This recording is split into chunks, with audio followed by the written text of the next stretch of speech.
హిందూ బంధువులందరికీ క్రోధినామ సంవత్సర ఉగాది శుభాకాంక్షలతో ఇవాళ మన తెలుగు వారందరికీ ఇష్టమైనవి రెండు.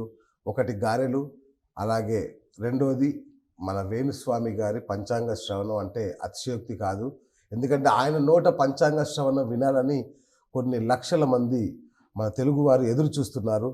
అందుకే వారి కోసం ప్రత్యేకంగా ఈ ఉగాది నాడు మీకోసం వేణుస్వామి పంచాంగ శ్రవణం తీసుకొస్తున్నాము. సో మన దైవ సమానులు బ్రహ్మశ్రీ అట్లాగే మన గురువులు వేణుస్వామి గారి వాళ్ళ మన స్టూడియోకి వచ్చారు. గురుగారు నమస్తే అండి. నమస్కారం అండి. ఓం నమో వెంకటేశాయ. వెంకటాది సంస్థానం బ్రహ్మాండే నాస్తికించిన వెంకటేశ సముదేవో నా భూతో నా భవిష్యతి. బిఎస్ టాక్ షో ప్రేక్షకులందరికీ కూడా శ్రీ క్రోధి నామ సంవత్సర ఉగాది శుభాకాంక్షలు. ఈ సంవత్సరం అంతా కూడా శ్రీ వెంకటేశ్వర స్వామి వారు మిమ్మల్ని పూర్తి స్థాయిలో ఆనంద ఉత్సాహాలతో ఉంచేలా ఆశీర్వదిస్తారని మనస్ఫూర్తిగా కోరుకుంటూ ఓం నమో వెంకటేశాయ. గురుగారు, క్రోధినామ సంవత్సరం ఇది చాలా కొత్తగా ఉంది. అంటే క్రోధినామం అంటే కోపంతో ఉండే సంవత్సరం అనే లాంటి కొంత అర్థాన్ని కొందరు చెప్తున్నారు పెద్దలు. అసలు ఏంటి క్రోధినామ సంవత్సర విశేషం? ఏం లేదు, మనకు ఉన్న 60 సంవత్సరాలలో క్రోధినామ సంవత్సరం అనే ఒక పేరు. క్రోధి అంటే క్రోధము అనుకోవడం తప్పు, విరోధి అనగానే విరోధులు అనగానే తప్పు. ఓకే, సో దాని పేరు మాత్రమే. ఈ పేరుకు అలాగే క్రోధిస్తుంది అని చెప్పడం తప్పు. సో అందుకనే ప్రతి సంవత్సరానికి యుగాది ఉగాది కింద రూపాంతరం చెందింది. యుగాది అంటే కొత్త సంవత్సరము. సో ఇది శ్రీ క్రోధినామ సంవత్సరం. అందుకనే శుభాలు కలగాలని మనం ఏం చేస్తామంటే క్రోధికి ముందు శ్రీ పెడతాం. అంటే ప్రతి సంవత్సరానికి శ్రీ పెట్టాలి. శ్రీ క్రోధినామ సంవత్సర ఉగాది శుభాకాంక్షలు అని చెప్పినాము. సో మనకు కలియుగ శతాబ్దం, కలియుగం కనుక తీసుకుంటే కలియుగంలో ప్రజెంట్ మనం 5125వ సంవత్సరంలో ఉన్నాం. సో కలియుగం మొత్తం 4.5 లక్షల సంవత్సరాలు. సో దాంట్లో ఇది మనకు 5125వ సంవత్సరం. ఆరంభంలోనే ఉన్నాం, జస్ట్ 5000 కంప్లీట్ చేసినాం అంతే. సో అట్లనే క్రీస్తు శకము 2024-25వ సంవత్సరంలో ఉన్నాం. సో ఈ సంవత్సరం మనము ఈ సంవత్సరాన్ని కనుక తీసుకున్నట్లయితే ముఖ్యంగా ఈ సంవత్సరానికి రాజు మంగళవారం నాడు స్టార్ట్ అవుతుంది కాబట్టి అధిపతి మనకు కుజుడు. జనరల్గా రాజు కుజుడు అన్నప్పుడు ఏం జరుగుతుంది అంటే అందరూ భయపడుతున్నట్లుగా ఇది క్రోధంతో సంబంధం లేదు, కానీ కుజుడు అంటే కోపాన్ని ఇచ్చేవాడు.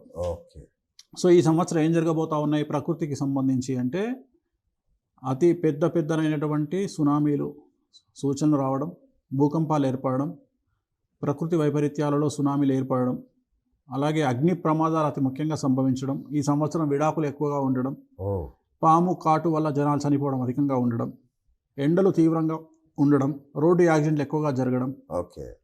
సో ఇవన్నీ కూడా ఈ సంవత్సరం ఎక్కువగా ఉండే అవకాశాలు ఉంటాయి. అలాగే జనాల్లో ఈ సంవత్సరం సెక్స్ పిచ్చి విపరీతంగా ఉండే అవకాశం ఉంటుంది. సో ఇదన్నీ కూడా బేస్డ్ ఆన్ జాతకము, ఈ సంవత్సరం యొక్క గ్రహాల ప్రభావము. ఎందుకంటే ఈ సంవత్సరం నవనాయక ఫలితం 9 మందిలో ఆల్మోస్ట్ ఆల్ శుక్రుడు, కుజుడు, శని ముగ్గురు పంచుకున్నారు చాలా వరకు. అందుకని ఈ 3 reflected on women and men power and luxury. ఈ 4 మీదనే ఆధారపడుతుంది ఈ సంవత్సరం అంతా కూడా. అంటే లగ్జరీ లైఫ్, డబ్బులు విచ్చలవిడిగా ఖర్చు చేస్తారు జనాలు. డబ్బులు లేకున్నా సరే డబ్బులు ఖర్చు పెడతారు విలాసాలకు. సో అలాగే డివోర్స్ ఎక్కువగా ఉంటాయి. సో ఇవన్నీ కూడా ఈ సంవత్సరం యొక్క ప్రత్యేకతలు. సో ఓవరాల్గా ఈ సంవత్సర ఫలితాలు అనేటువంటి సింపుల్గా చెప్పుకోవాలంటే ఆ విధంగా ఉంటాయి. అంటే ఈ పంచాంగ శ్రవణం మనం ప్రతి సంవత్సరం చేస్తున్నదే. మరి యొక్క పంచాంగ శ్రవణం అందరూ ఎదురు చూస్తున్నారు. మా రాశి ఫలితం ఎట్లా ఉంటుంది, ఆదాయ వ్యయాలు ఎలా ఉంటాయి, అవమాన రాజపూజ్యాలు ఎలా ఉంటాయి, మంచి చెడు తెలుసుకోవాలని చాలా ఆసక్తిగా ఉన్నారు గురుగారు. సో రాశి ఫలాలు: కన్యారాశి ఉత్తర 2, 3, 4 పాదాలు, హస్త 1, 2, 3, 4 పాదాలు, చిత్త 1, 2, 3 పాదాలు, ఆదాయం 5, వ్యయం 5, రాజపూజ్యం 5, అవమానం 2. సో వీళ్లకు అవమానం అనేటువంటిది తక్కువగా ఉన్నప్పటికీ ఆదాయం అనేటువంటిది బాగుంది, ఖర్చు బాగానే ఉంది. సో ఓవరాల్గా అంతా అనుకూలంగా ఉంది. ఈ జాతకులకు, కన్యారాశి జాతకులకు ఒక పెను సమస్య కనిపిస్తాం. ఈ సంవత్సరము పెను సంచలనం జరిగే అవకాశం ఉంది జీవితంలో.